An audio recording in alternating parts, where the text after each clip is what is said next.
In the early 60s, when I was still in high school, I had a very nice portable tape recorder, capstan drive, and it would handle 5-inch reels.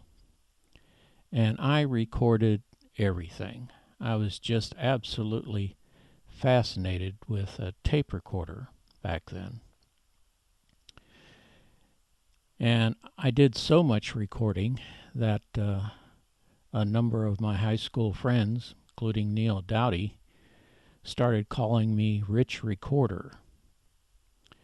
Well, I lived in a very small town of about 2,000, and at noon and at 9 o'clock at night, they would blow the whistle. Also, the whistle would sound if there was a fire or some other type of emergency, like a bad storm coming. Well, anyway, it was on the weekend, and I noticed it was almost noon, and of course I had my tape recorder with me.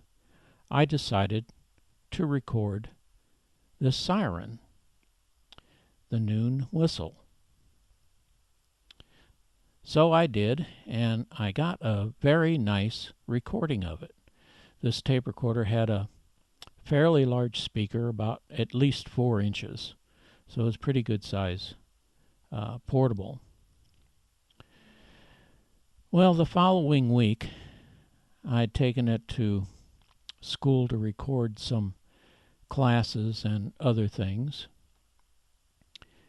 And on the ride home on the bus, a friend of mine was wondering what I had recorded on there.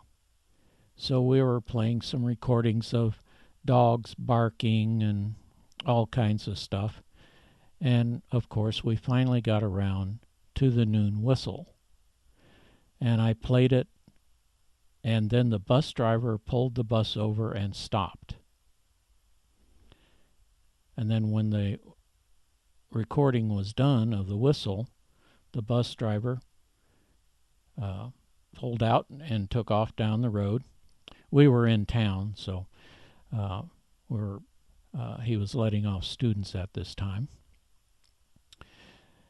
So my friend and I looked at each other, and of course this meant an automatic rewind.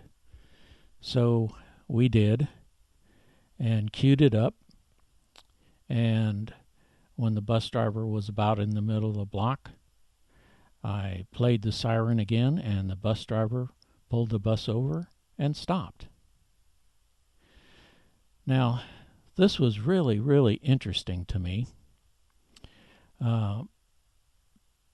All this stuff was really new, so a lot of people didn't know about or even thought anything like these little tape recorders existed yet.